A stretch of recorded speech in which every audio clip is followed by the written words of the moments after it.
little bit about some of the bad advice we hear about saving for college. Because last night, someone in our Motivated Mama community posted a thing that they heard from a college financial counselor about how to best save for college. And oh my goodness, it was bad advice. It's something that comes up a lot. It's a little bit predatory. It kind of walks the line of even being real advice. And I want to make sure that parents understand this, because I know that saving for college is this big concern for a ton of different families of how do we make sure that we get the most financial aid. So here's what happened. This mama was talking to a college financial counselor. There are people like that do really good work about helping you save for college. You could go to savingforcollege.com. You could go to roadtocollege.com. You could check out Pam Andrews at the Scholarship Shark. All of these people are amazing. So this college financial counselor tells our mama friend that what she needs to do is not save for college in a 529. Don't save in a 529. What you want to do is open an annuity or a life insurance policy and save cash value in those accounts instead of saving for a 529, because the 529 is going to reduce your financial aid eligibility and an annuity and a whole life insurance policy won't.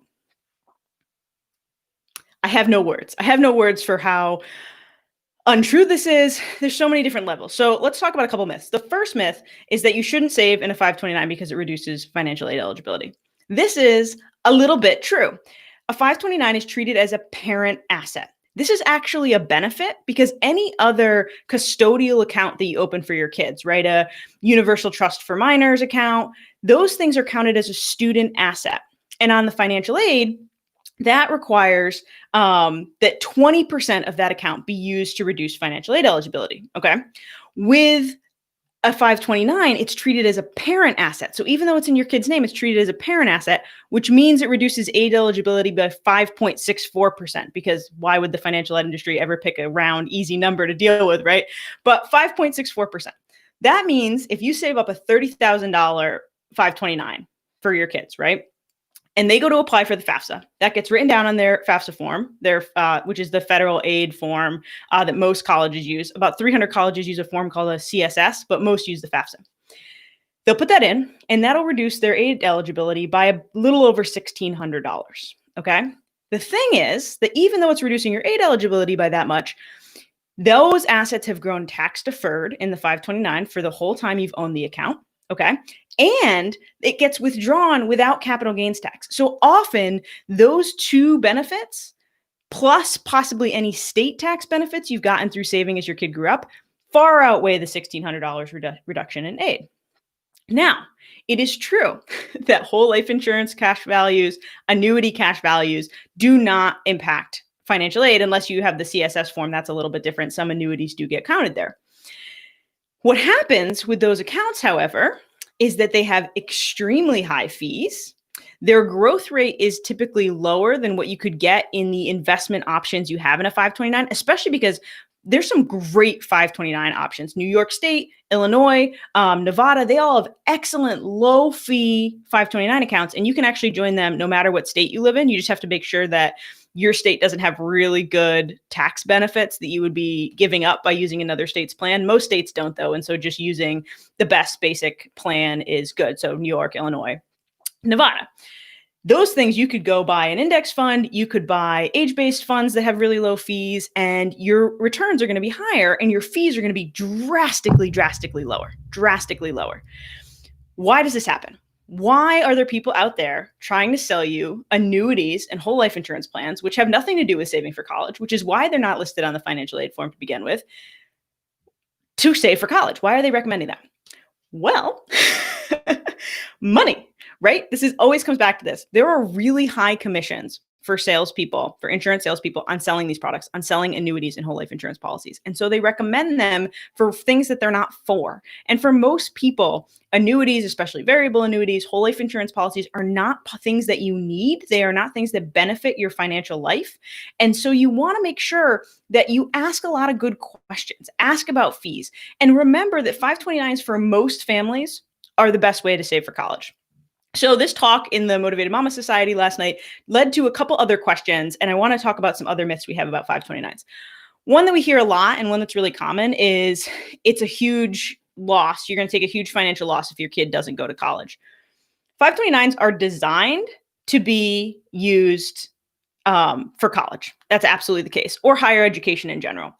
What we do in our family is we have a hybrid model. So we have a 529 for the boys, and then we also have named savings accounts that are for them if they choose not to go to college. Now, just because we talked before about parent assets versus child assets, we actually just have named investment accounts that are in our name. So we like personally name them for the boys, but we don't put them in custodial accounts for them, because if they do go to college, like I said, that's that difference between a 20% hit and a 5.64% hit. But we have a hybrid model. Now, if they choose not to go to college, they actually have a lot of options. So with a 529, you can use that money for community college classes, for an associate degree, for trade school very often. There's even a lot of ways that you can use it to, like, if your kid goes into a trade, getting their first set of tools for their apprenticeship program, that can go through a 529. You have to like research and look up the proper way to apply this so that you don't get hit with any tax penalties. But there it is. The next thing that you can do is that 529s can change names. And so we have partial 529s for both boys. If one of the boys chooses not to go and the other one does want to go, we can switch all the assets into one kid's name and use it for that kid's college. There's that option. There's a way to save your 529 for grandkids. And so you could leave it in your child's name or pull it back into your name. You can't have a 529 for someone who's not yet born, but you could pull it back into your name. And when your grandkids are born, you could shift it into their name. There's a lot of different ways to deal with this. But what we think about it is with the partial savings, even if our boys decided to go to trade school, they would be able to use some of that money for trade school. Plus, we would want them to probably take some business classes or entrepreneurship classes if they wanted to do that. Even if they don't want to get a full degree, it's smart to kind of have some accounting knowledge, some basic business knowledge, so they could use some of the money for that. And then at the end, if you do want to withdraw the money and not use it for college, there's a penalty. Absolutely. You have to pay capital gains taxes because 529s typically don't require you to pay capital gains taxes, and you have to pay a 10% penalty. But there's other ways you can use that money. And so taking all the benefits, all the growth benefits of a 529, if you think your kid's going to go to college, it's a good thing to do. The second thing that came up was, well, you'll never qualify for financial aid anyway if you own a house. This is something we hear a lot, that my house kept me from getting financial aid.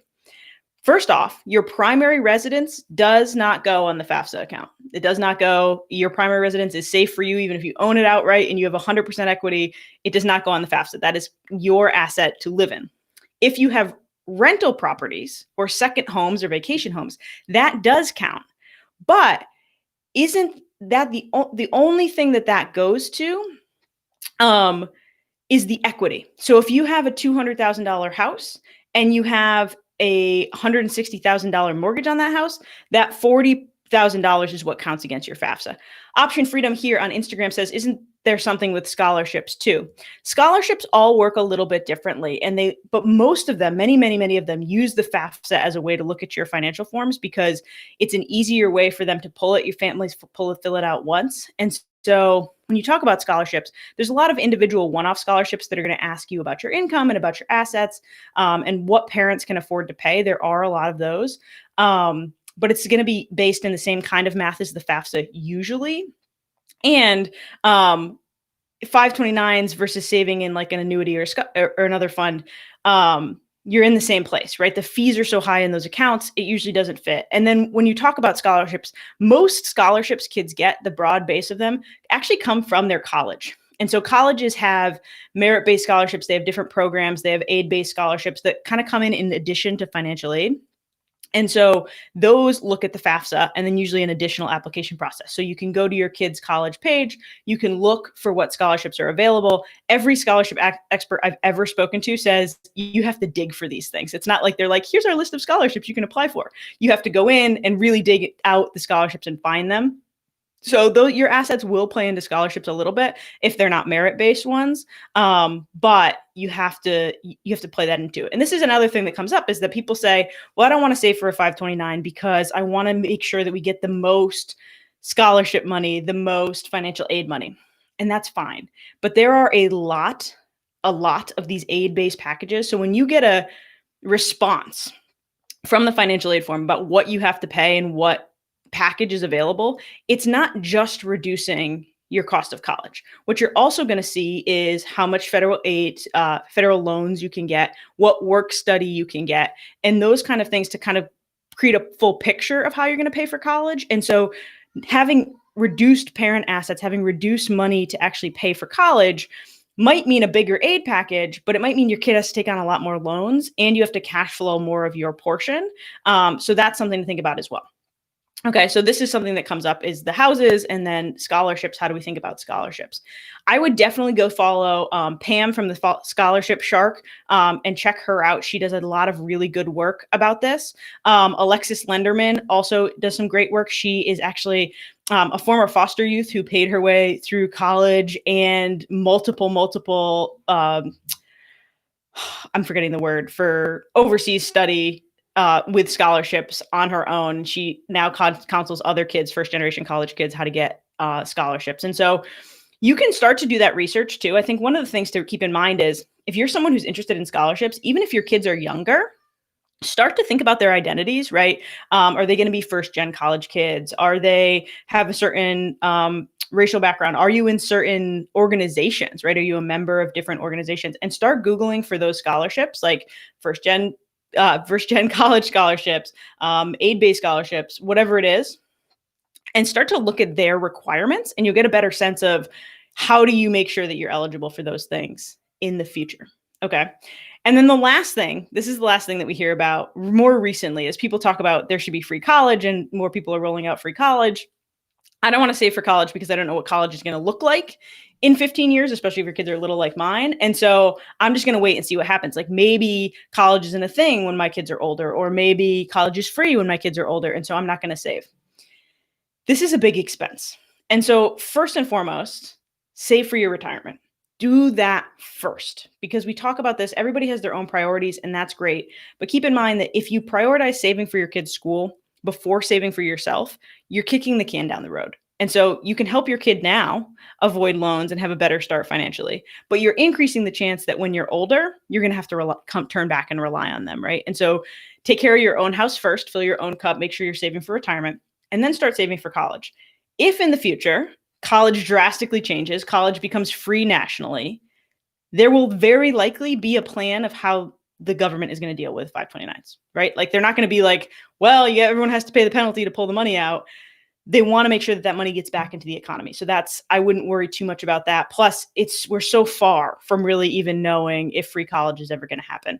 The second thing is this is a huge expense. So if it doesn't change that much, if college keeps increasing in price 5-6% a year, as it's been doing for the past 20 years, it's going to be a really expensive thing. And the sooner you start saving, the more you can rely on compound growth, right? You can get your money into the market growing. They say like on average, your money in a stock market doubles every 7 years using like a conservative return. And so the more you can get that money in there doubling, the better.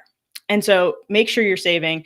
There are ways to kind of game the financial aid system a little bit. You can research that. You can go to Scholarship Shark. You can go to Road to College. You can read about how to prepare these forms.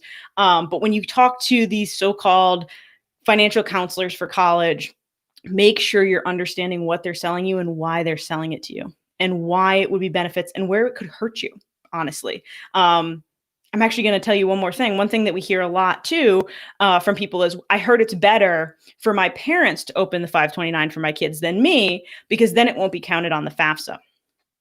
Awesome. Cool. Interesting idea. The problem with that is the FAFSA is 2 years backwards looking. And so for the first 2 years of college, that's actually a benefit. You apply, the grandparent owned 529, even though it's in your kid's name, it's grandparent owned, doesn't show up on the FAFSA. It doesn't reduce your age. If you had that $30,000 529 we were talking about earlier, that $1,600 reduction in aid eligibility doesn't happen. What does happen is in their junior year, when we're 2 years backward looking, the withdrawals from the grandparent 529 that paid for your kid's college, because they weren't owned by the direct parent, now counts as student income. And student income reduces age eligibility by 50%.